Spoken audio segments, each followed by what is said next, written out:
Okay, guys, this is question 12 from 2.5, average rate of change. Um, just want to make sure we clear some things up here. Remember, average rate of change, just by definition, is f of some b value minus f of some a value all over b minus a. And this is a y value. Remember, this is a y value that is associated with some x value. So these two things go together. This is the y value, and this is the x value. This is another y value, and this is the other x value that goes with it. Okay. Some of you might prefer f of like x sub 2 minus f of x sub 1 all over x sub 2 minus x sub 1. I like this format here. Either one, I understand either one, but I like this one because maybe it provides this insight that this x sub 2 is the one that is further to the right on the x-axis than this one. Okay, and all that's going to do is help us get the right slope, whether it be positive or negative, if I understand this idea. Some of you might like to go back to y2 minus y1 or x2 minus x1. I don't care. It's all the same. But here's what is happening in question 12. They're telling us some x values here. Okay, they're telling us that this is, this here, if I go with this first formula, okay, maybe this point here is b, and then this is a, and this would be b comma f of b, and this would be a comma f of a. Okay, and then what we do is if we apply this formula right there, it's going to give us the slope of that little red secant segment, and then that's going to be called the average rate of change for this function. Okay, but they don't give us specific values for a and b and f of a and f of b. They just leave it as this function 7 over x. Okay, so this is a rational expression, rational function, so it looks like that thing. Okay, and then they just say that the x values you're interested in finding the slope between, or the average rate of change between, are some a value. Okay, so here's the idea, and I can move this anywhere I want to. Let's just say the a value is right there. Okay, I don't know what it is. It looks like maybe going off of intervals here, maybe it looks like it's at 2, but I don't care. Let's do this. Let's get rid of that grid. Okay, and then we've got this a plus h. So meaning that if you started at a, add some distance h to that, and see where that point goes. Okay, so maybe that point goes from here to there. So the difference in that distance right there, that would be h. Okay, a plus h would get me there. So let's say a was at 2. A was at 2. Let's say the h distance is 3. So that tells us this point right here would be at 5. That's all we're doing there. Okay. But now the y values that are associated with a are the function evaluated at a, and then the y value that's associated here, okay, is the function evaluated at a plus h. Okay, so here, think about it this way. If I know what my function is, okay, shouldn't this point here be a, comma, 7 over a? Function evaluated a. Function is 7 over x, evaluated a. Take the x out, put a in. Now here, this is a plus h, but now evaluate the function at a plus h. So 7, x now becomes a plus h. Okay. Now, to get the right net change, okay, and this is really the only issue that this problem kind of invokes because of them asking part A for these about net change. Remember net change, we want to know not only how much does it change, but kind of what direction does it change. Is it a decrease or is it an increase?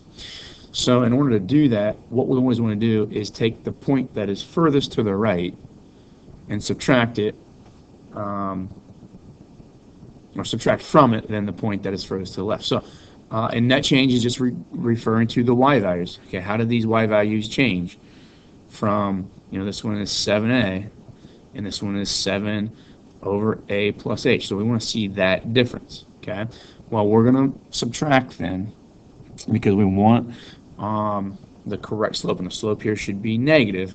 I'm going to take this value here, or I guess not the slope, but the change should be negative. I'm going to take the furthest y value to the right, so 7 over a plus h, and remove from it 7 over a. Okay. So now when we do that, we need a common denominator. So the common denominator is going to be a times a plus h. I always just write those in static, okay, as if I changed them, okay. And then recognize, okay, if a plus h went to a times a plus h, then the top had to go to 7a, and the bottom had to go to, a to a plus h, so I multiplied by a plus h, so the top's got to go to 7 times a plus h. Well, now if I multiply that out, it's going to be 7a over a times a plus h minus then 7a plus 7h over a times a plus h. But this negative here should get distributed to those two things, so it becomes actually 7a minus 7a minus 7h over a plus h. Well, those 7a's cancel out, and I get left with negative 7h over a times a plus h. And that thing right there is my net change. And if you think about it, it's negative, which should be the concept of what's happening here. As I move down, I'm getting a rate of change, or it's a net change that should be decreasing. Okay. If my curve was maybe doing something like that, okay, increasing, then my net change should be positive. Okay, but here we've got a negative net change. And that's really the only thing that you got to pay attention to, because some people might have flipped those two things. If I flip those two things, I get 7h over a plus, or a times a plus h, which would be a positive net change, and we've got a negative. That's what we want visually. But what's nice about that is now I have a formula to, no matter what that value there is, let's say that value is 2, and h, so a is 2, let's say h is 3, I can plug in that value of 2, that value of 3, value of 2 and 3 there, and I automatically know instantly what my net change is for no matter where I want those points to be in regards to one another. So what it does is it provides us a formula basically for finding net change on a function in which we can change the distance between our two input values as much as we want. And we see then how does that affect the change of your output values. So that's net change. So here's the thing. Well, net change divided by the change in your x's will give you your average rate of change. Okay, so rewrite this thing real quick. Right, a plus h comma 7 over a plus h. Okay, if I had net change, which was negative 7 over a, or sorry, negative 7h over a times a plus h, that's my net change. Okay, well, if I divide that by my so your net change is your change in y's. Okay, that might be something you think about. Okay, net change is the same thing as delta y, or change in y. Okay, well, average rate of change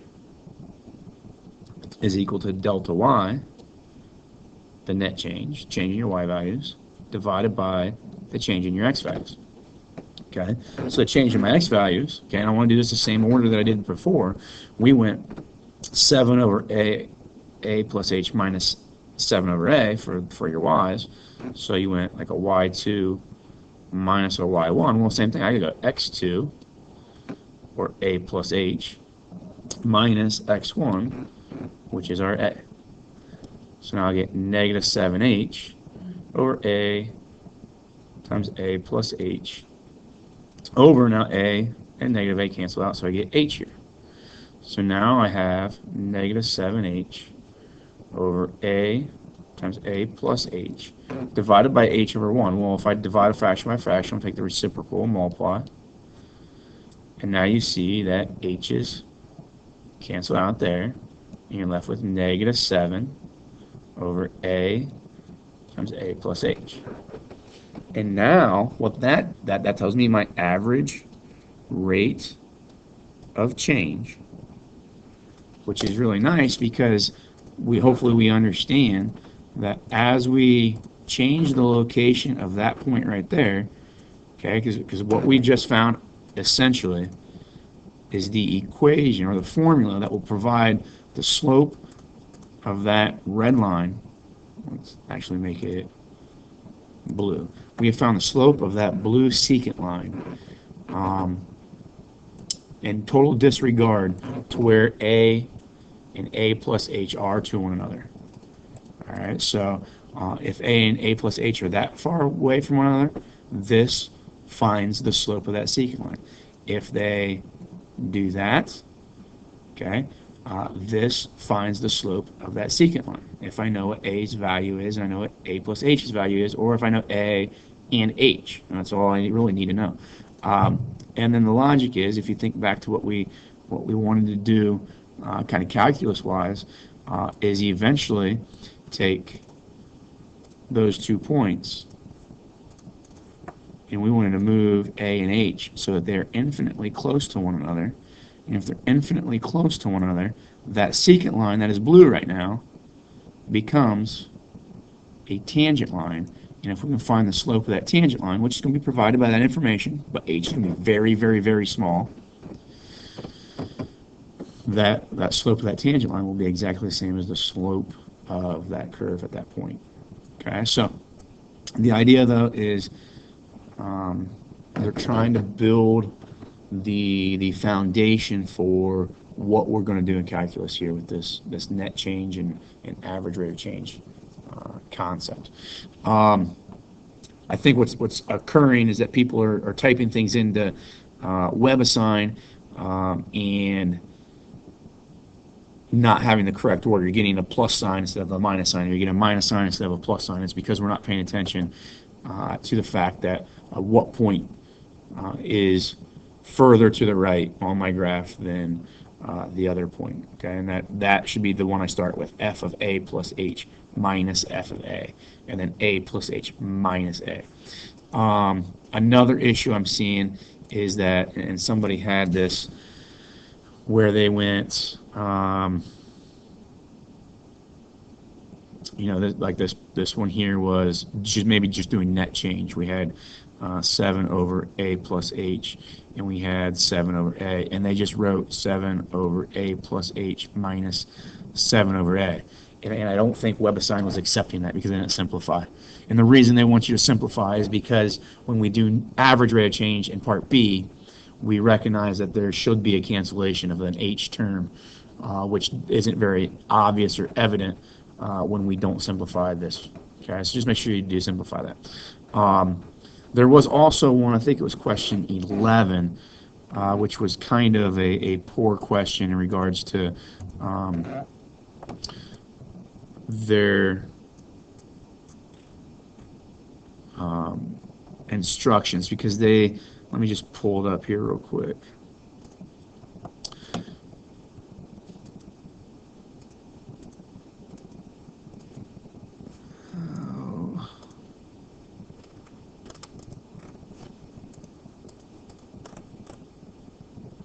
Okay, so here's question 11, and they really don't have a very great way of expressing this, but what they're trying to get at here, in order to get the right signs here, is that because these are the answers. This was an incorrect solution somebody typed in. What they're trying to get here is for you guys to recognize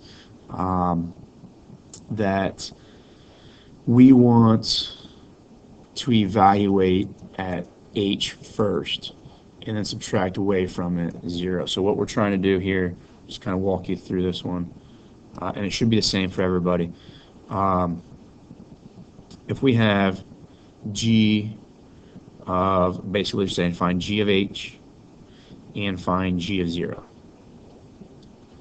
Alright, so if I find g of h, that's going to be 8 over h plus 9. And then they want g of 0, so that's going to be 8 over 9.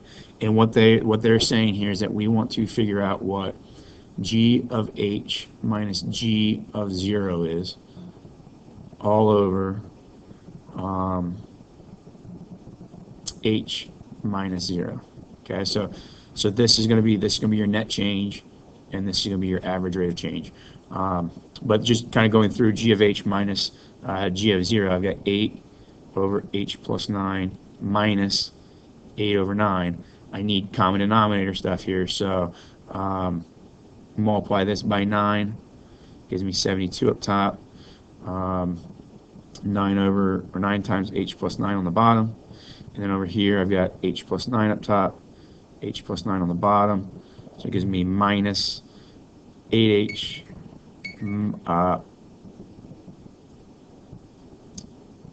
plus 72 over 9h plus 9. So now when I distribute that negative through, it should be plus a negative 8h, negative 72, so the 72's cancel out. It leaves me with a negative 8h up top. They do multiply it through as 9h plus 81. But that's how I get that negative right there. And if you did it in the reverse order, you would get a positive there. Okay. So that's the only issue here, is that they want you to go, it's going to be g of h minus g of 0. And I guess the discrepancy is, or their understanding, their logic here of why they're doing this, is that they're saying that if we can make comparisons to the last question we just did, if that's 0, okay, which they're calling, in the last question, that would have been our a value. And if I add h to that, okay, this point here would be h, or a plus h, because 0, which was a, 0 plus h is still h. So they still want you to take that one, subtract from it that one, and that will give you, like I said, if my picture might look like that, we should have a decrease. That will get you the right sign for that decrease if we go this one minus that one. Okay, so f of a plus h minus f of a all over a plus h minus a, and that actually ends up being a very fundamental calculus definition that you come up with: f of a plus h minus f of a all over a plus h minus a. Becomes very, very, very, very useful in calculus. Hopefully that helped with those two questions, and if we still have questions about it tomorrow, we can talk about it tomorrow.